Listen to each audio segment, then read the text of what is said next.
Okay, let's start the demonstration here.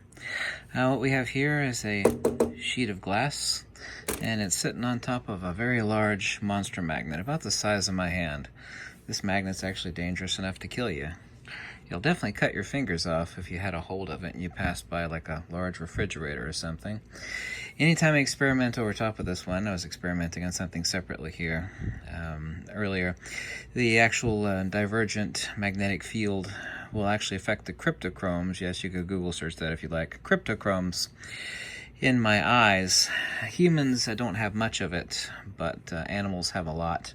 This is why birds can actually see magnetic fields, not directly but indirectly, and that was my discovery, by the way. What I actually have here is just a couple milliliters of ferrofluid in a little dispenser, and I'm going to show you something. Now, the only way you could actually demonstrate this is using a monster magnet, because if you used any sort of regular huge magnets, you wouldn't really be able to see it. So we actually have the outside edge of the magnet here, and of course we actually have the center part here, and then we have an intermediate zone which comprises about 70% of each side of the surface of the magnet. Now, you were taught in school and in college, and every PhD professor, well, that's magnetism. Of course, ferrofluid's going to be attracted to the magnetic field. Yeah, but they think a magnet is a magnetic field. The magnetic field is around a magnet. That's not true at all. The only thing that's actually true magnetism is right here. I'm going to show you that here very quickly, but we first have to talk about this for a second. This portion right here, and of course you've seen it in like basically, I think I got 1,000 videos on the supercell.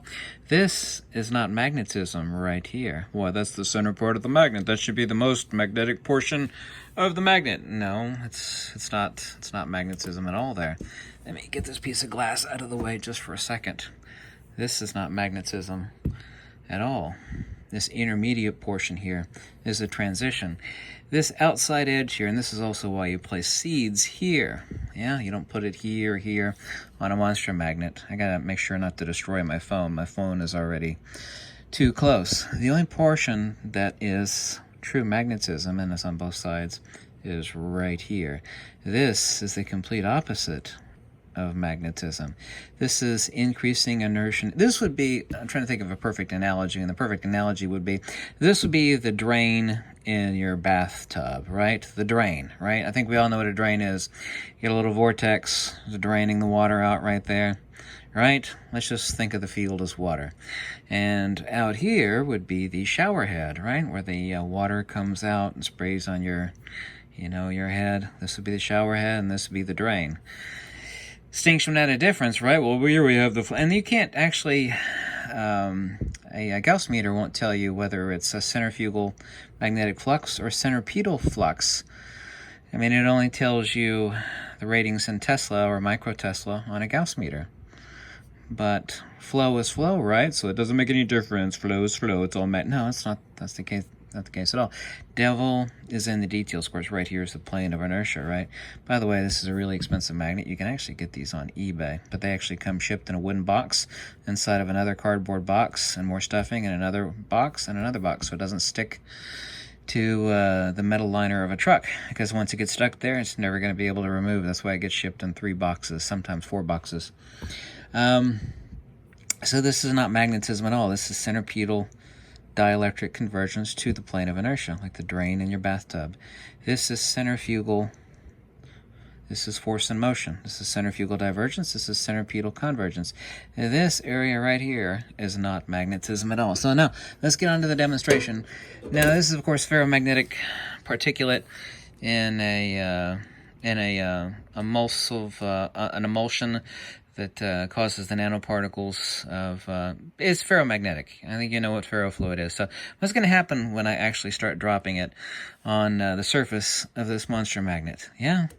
Now, if you were a common idiot, like you were taught in school and college, or even if you're a PhD professor of physics, trust me, every one of them would say, so Mr. Professor, Mr. PhD, what's going to happen when I drop the ferro? Well, it's ferromagnetic solution.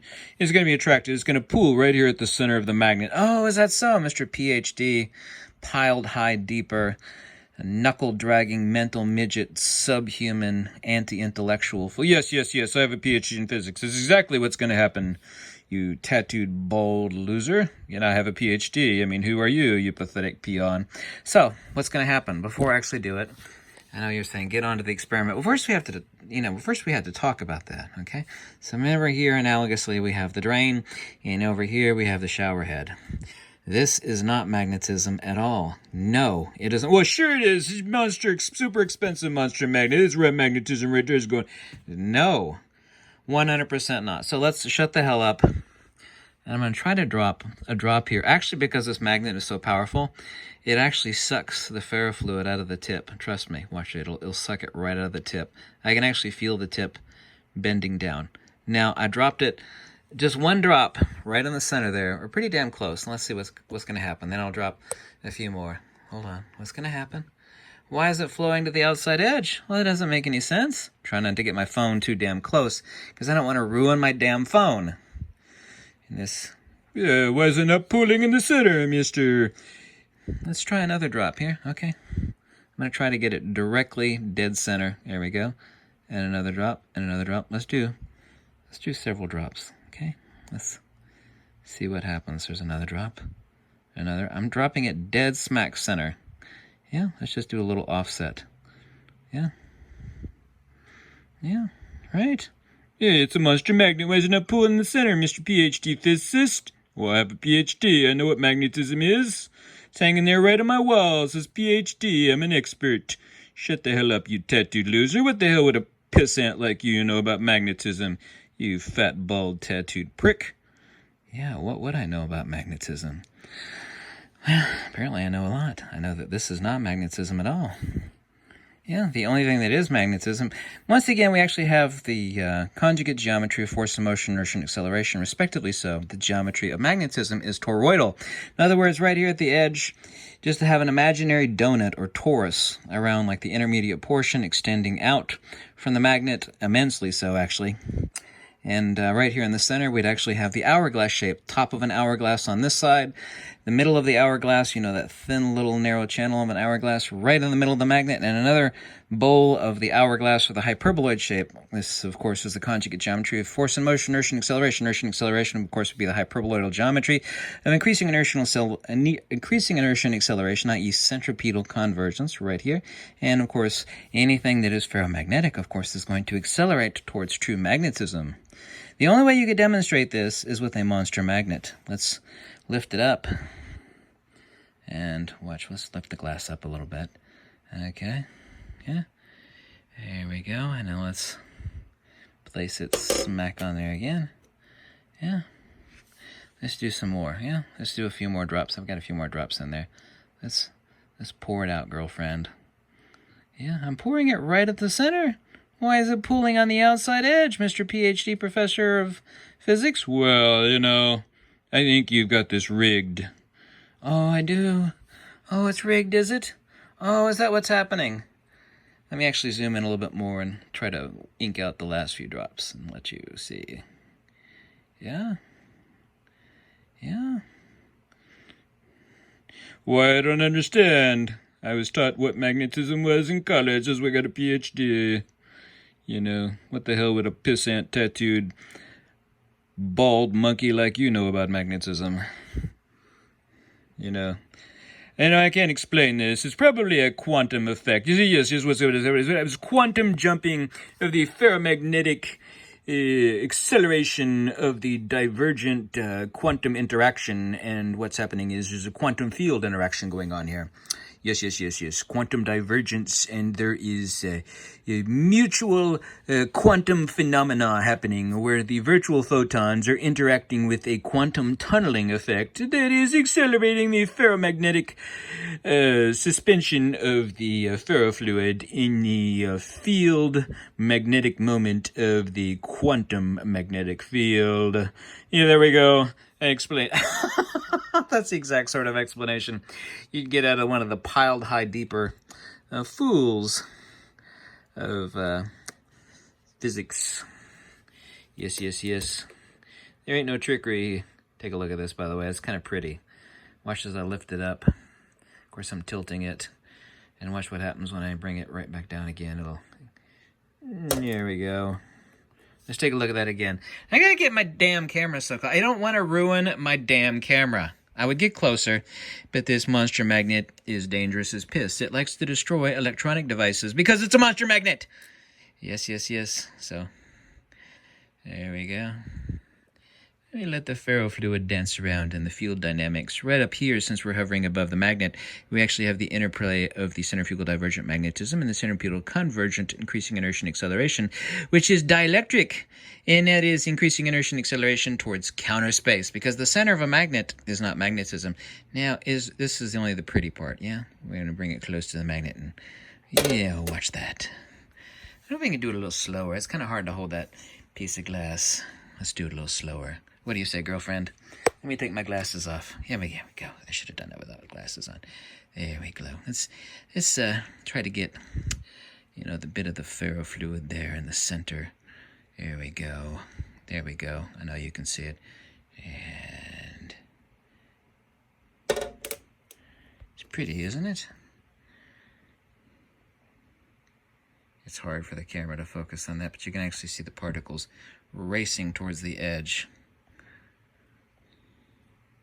It's hard to get a lock. There's not much to focus on the ferrofluidic trails there. Yeah.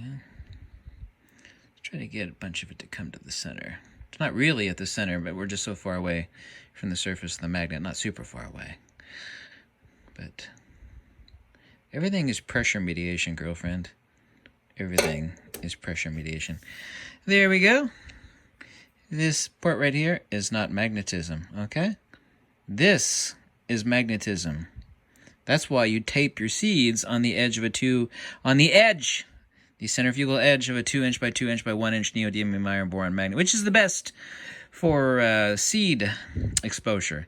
The only reason why this is not best for seed exposure is because this magnet is, I'm trying to think of the technical word for it, hideously damn expensive. Hideously. And by the way, since I've had my head so close to this monster magnet, I'm going to stay awake for 2 days because the divergent magnetic field from a monster magnet affects the cryptochromes in my head. And what it is like taking a free base of caffeine. You remember when you popped caffeine pills in college? Except it doesn't leave you edgy. It just keeps you lit, awake, turned on. It's like, I can't sleep. You could take a couple melatonin. Yeah? Or a Cialis. No, that's not a Cialis. That's for getting your hot dog hard. What's that other stuff? Ambien. You can take anything to get you sleep. It won't let you sleep because it has affected the cryptochromes in your eyes. And there's nothing that you could do, melatonin or otherwise, that will offset the cryptochromes that have been adjusted. So thank you so much for watching. I hope you liked this video. I'm the first person in the world to show this on YouTube. The first. Any donation is kindly welcome, especially the fact that I don't sell anything. I always greatly appreciate donations, whether it be $1 or not. That would be in the link below. Yeah, because I don't sell anything. I'm just educating you, or as they say down south, edumacating you. Yeah, this is magnetism. This is like the drain in your shower. You see this stuff stains really good, the ferrofluid. This is like the head of your shower. This is the drain right here. You say, well, flow is flow. Whether it flows out from the head of your shower or flows down the drain, it's the same. No, it's a distinction with a difference. As they say, the devil is in the details. That's right, girlfriend. And Magneto has spoken. Bye.